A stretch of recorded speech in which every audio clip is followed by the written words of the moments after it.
Au cœur de la région du Ourodougou, la sous-préfecture de Djibrosso, dans le département de Kani, est l'une des principales zones de production agricole du centre-nord de la Côte d'Ivoire. Une localité où les besoins en infrastructures sociales demeurent importants pour accompagner le développement et améliorer les conditions de vie des populations. Depuis plusieurs années, le conseil régional du Ourodougou, dirigé par le président Bouaké Fofana, y multiplie les investissements dans des secteurs essentiels, l'éducation, la santé et les infrastructures de base. Premier arrêt, le collège moderne de Djibrosso. Ici, plusieurs projets ont vu le jour. En 2016, un bâtiment administratif, un bâtiment de 4 salles de classe avec bureaux et blocs de latrines sont construits pour renforcer les capacités d'accueil de l'établissement. 4 ans plus tard, un nouveau bâtiment de 4 salles de classe vient répondre à l'augmentation des effectifs. En 2021, le collège est raccordé au réseau électrique, améliorant les conditions d'apprentissage. Plus récemment, en 2025, des aires de jeu sont aménagées pour offrir aux élèves un cadre scolaire plus complet. L'action du conseil régional ne se limite pas au chef-lieu de la sous-préfecture.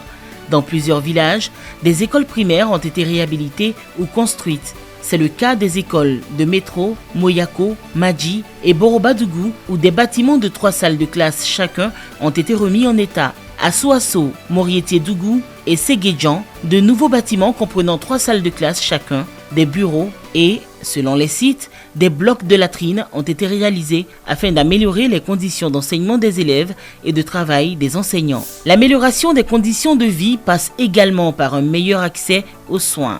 À Madji, le centre de santé a été réhabilité dès 2015. De nouveaux dispensaires ruraux ont ensuite été construits à Toté en 2022, puis à Moriété-Dougou en 2023, rapprochant les services de santé des populations. À Kumbara, une maternité moderne, accompagnée du logement de la sage-femme et d'une clôture, a été réalisée en 2025 afin de renforcer la prise en charge des femmes enceintes et des nouveau-nés. Au-delà des secteurs sociaux, plusieurs infrastructures de proximité ont également été réalisées. Des pompes hydrauliques à motricité humaine ont été installées à Djorofa, puis Séguédjan, facilitant l'accès des populations à l'eau potable. Le foyer des jeunes de Kumbara a été réhabilité, offrant un espace de rencontre et d'activité aux jeunes de la localité. À Djibrosso, la réhabilitation de la mosquée contribue à la préservation du patrimoine communautaire, tandis que les bureaux de la sous-préfecture ont été rénovés afin d'améliorer les conditions de travail de l'administration.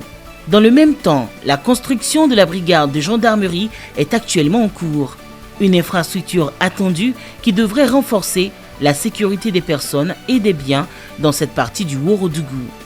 Au fil des années, ces investissements traduisent une volonté d'accompagner le développement de la sous-préfecture de Djibrosso, des écoles au centre de santé en passant par les infrastructures communautaires et administratives. Ces réalisations participent progressivement à l'amélioration du quotidien des populations et au renforcement du service public de proximité. À Djibrosso, le développement se construit ainsi, ouvrage après ouvrage, au rythme des besoins des communautés.